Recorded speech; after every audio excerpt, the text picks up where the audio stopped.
Hello guys! Welcome back to my YouTube channel. You're watching Mylene Estilong Vlogs. Guys, hirap ba kayong makapagpatubo ng mga halaman nyo?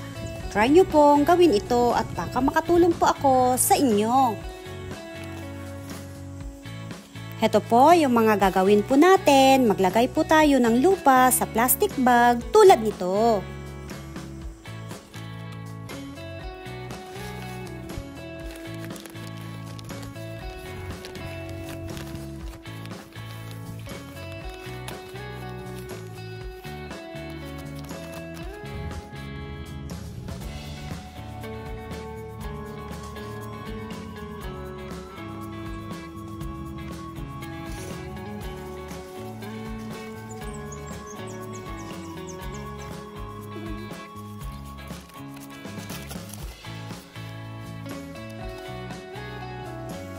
Dapat po punuin ng mabuti ang mga plastic bags gaya ng ginawa ko.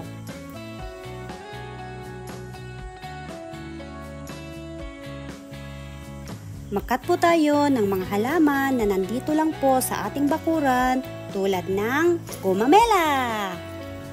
Ang tawag po nila sa halamang ito ay mother and daughter hibiscus. Siya nga pala guys, inintroduce sa Pilipinas ang gumamela ng mga Chinese traders at mahigit 200 varieties type of hibiscus sa buong mundo.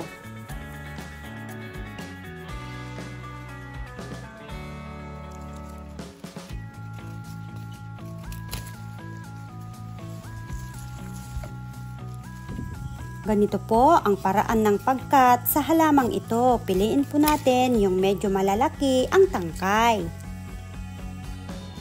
Ang Tagalog sa halamang ito ay gumamela sa atin at may scientific term na hibiscus. Sa English naman po ay tinatawag na China rose o kaya Rose of Sharon.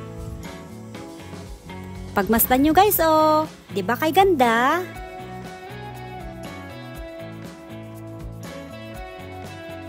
Ikat na po natin ng ganito o kaya mahigit lang isang dangkal o depende na po sa inyo.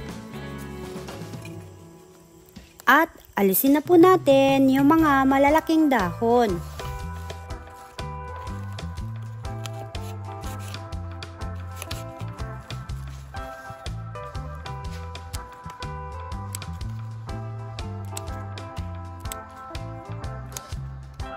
Dapat ganito lahat guys, patulis sa parteng ibaba.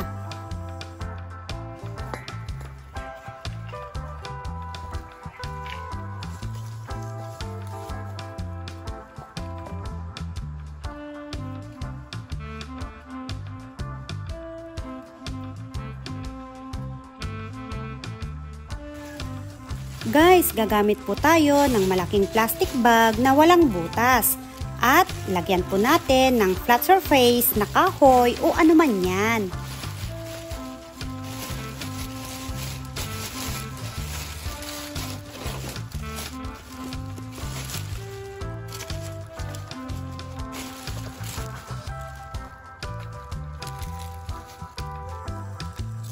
Yung mga plastic bags na may lupa ay diligan po natin ng tubig ng 2 beses hanggang mabasa.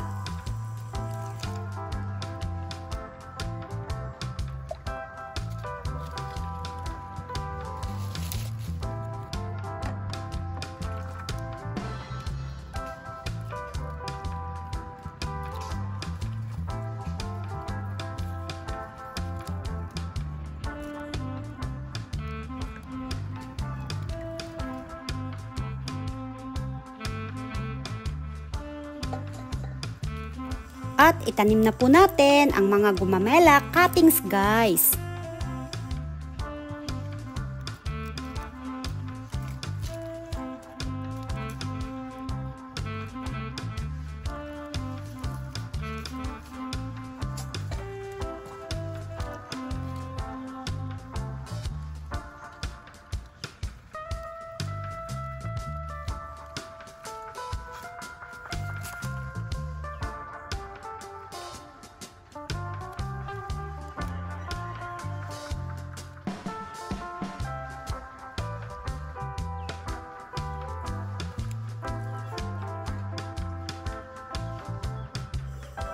I-press po natin ng konti yung lupa para hindi matumba ang halaman.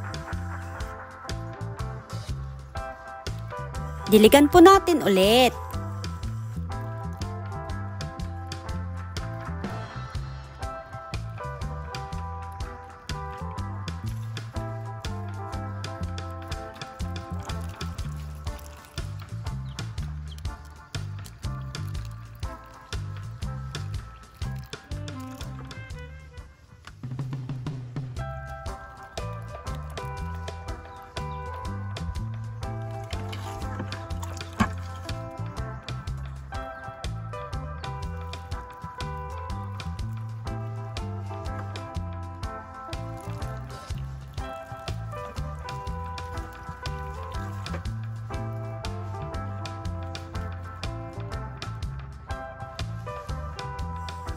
Two minutes nating patuyuin ang mga halaman bago po tayo mag-proceed sa next procedure.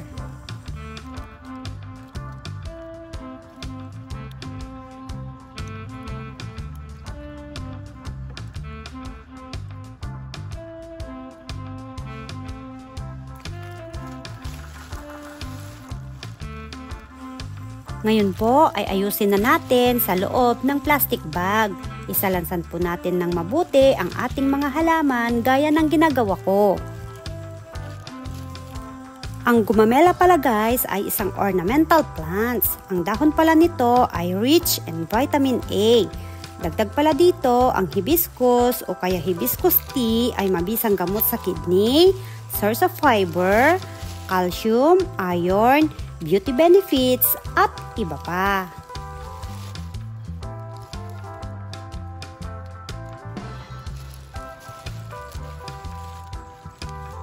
Pagkatapos nating maisalansan ng maayos ay lagyan natin ng kahoy sa gitna para kapitan ng plastic bag sa kanating itali. Ganyan po guys oh. Dapat wala pong makapasok na hangin sa loob ng plastic bag para magkaroon ng moisture o hamog sa loob. Yan po kasi ang magsisilbing buhay ng ating halaman.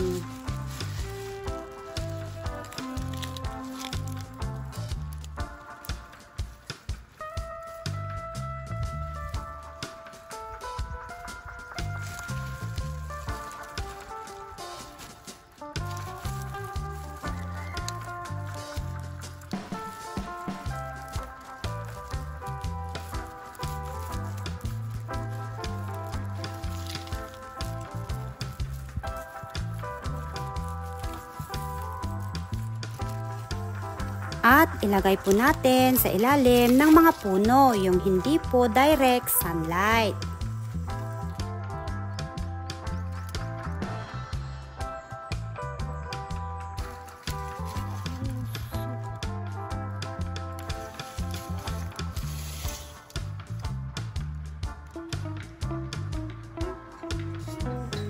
After 15 to 20 days ay i-check na po natin.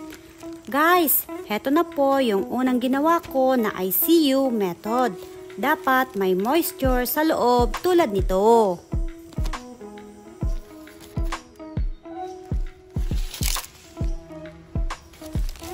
Buksan na natin guys.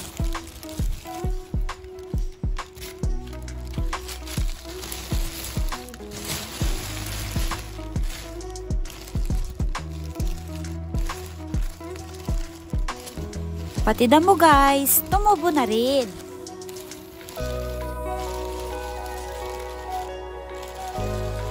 Wow! Success po yung pamamaraan ko.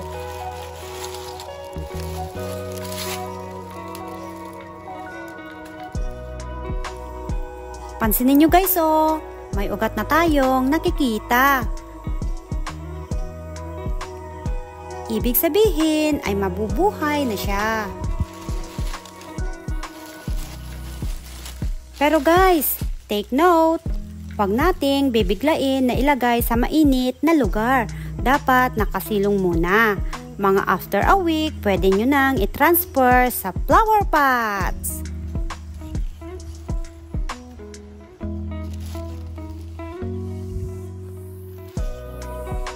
mga plastic bottles, yung mga ginamit ko dyan. Depende na sa inyo kung ano yung available na pwedeng tamnan ng mga halaman. Dapat butasan nyo ang plastic bottle tulad niyan.